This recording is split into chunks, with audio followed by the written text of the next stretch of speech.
Hey everyone, this is the second day of Systems of Equations. We're going to be talking about substitution today, which is one of your methods for solving. And as always, this is a production of Conalonzo Inc. We're here to share math topics with you. Our learning targets for today are to be able to determine if or how a system of lines intersects and to be able to solve that system of equations using the method called substitution. As you can guess, this means we're going to be substituting.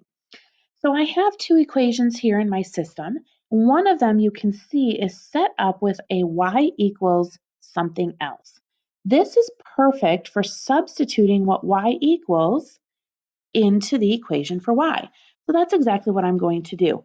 I'm going to rewrite this equation as 4x plus, and then instead of y, I'm going to put in what y is equal to, which in this case is x plus 1, and then that's equal to 11.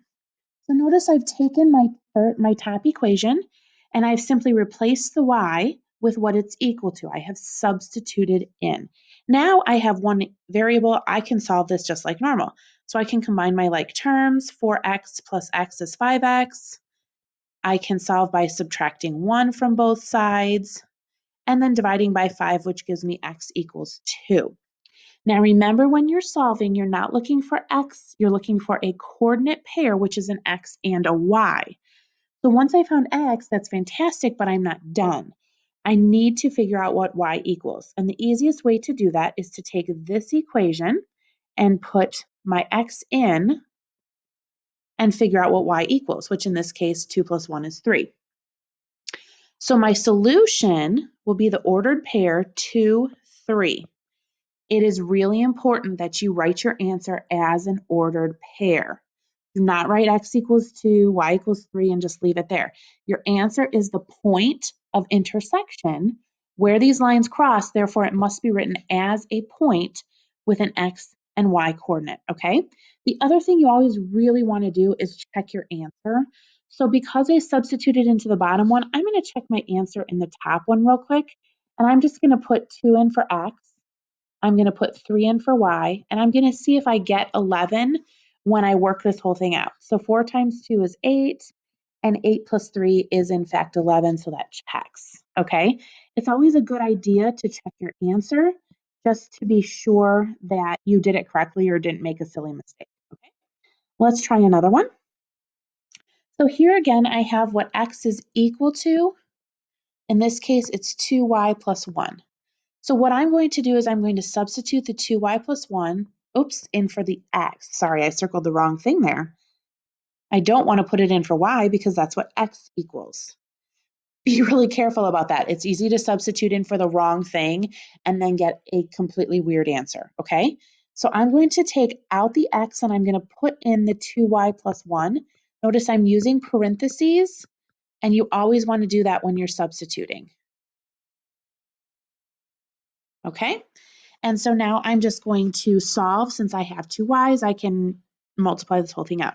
So I'm going to start by distributing the 3. So I'm going to take 3 times 2y is 6y, 3 times 1 is 3, and then I'm just going to write out the rest of my equation. I'm going to combine my like terms. 6y minus 4y is 2y. And then I'm going to subtract 3 and divide by 2, and I get y equals 4. Now remember, I'm looking for an ordered pair. 4 is my y coordinate, but I still need to find my x coordinate. And I do that again by plugging in. I always kind of want to go back to my equation that I substituted with and plug in there because it's going to be easier, okay? So I'm going to take x equals 2 times y, which I know is 4, plus 1, and I'm going to solve that. 8 plus 1 equals 9, therefore x is equal to 9. Now remember, you want to check that in the other equation just to be sure.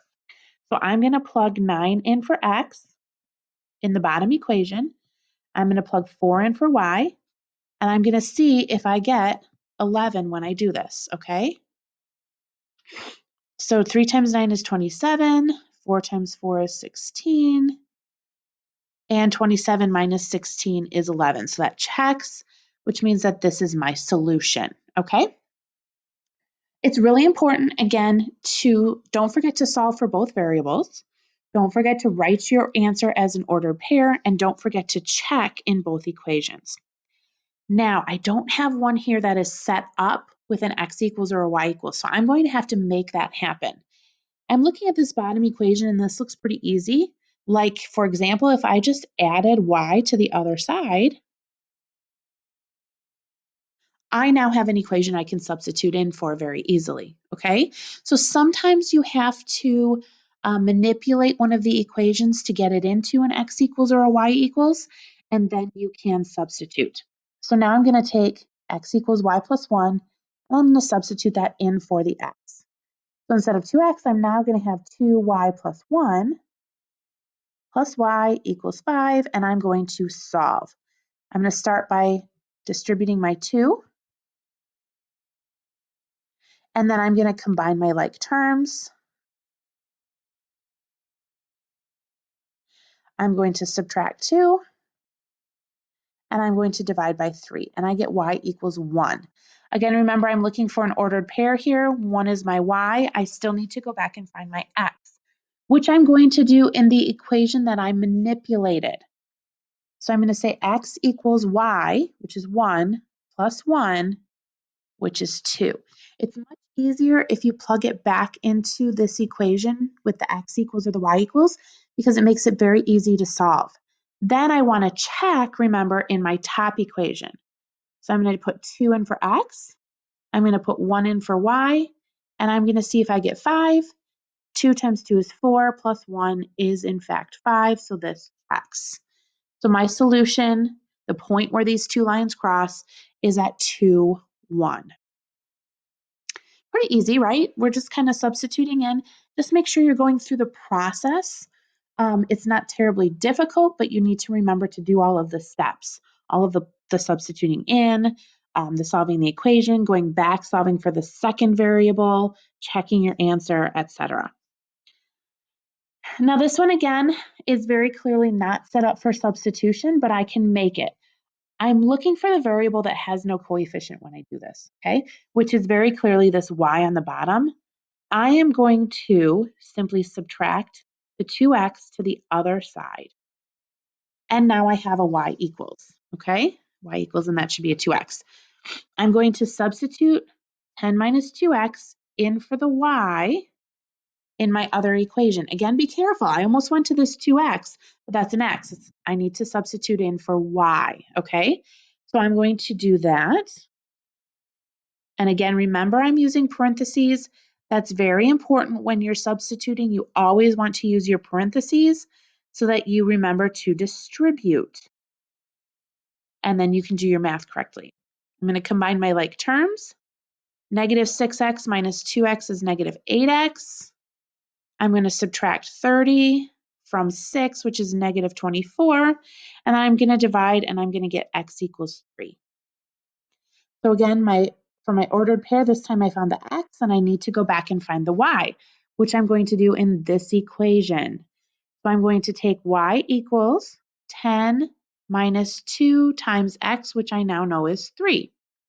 That's 6, and 10 minus 6 is 4, which means that my y value is 4. Not done yet. I still need to check my answer, and I'm going to do that in the top. Now be careful. On this top equation, the x and the y have been switched. When I plug in, I'm going to take 3 times y, which is 4, minus 2 times x, which is 3, and hopefully I will get 6 because I'm hoping I did this correctly. 3 times 4 is 12, 2 times 3 is 6, and 12 minus 6 is 6, so I am good. My answer checks. This point, 3, 4, is the solution, which means that it's the point where the two lines cross. I hope this makes sense for you. As always, if you have any questions, let us know, and I hope you have a fabulous day.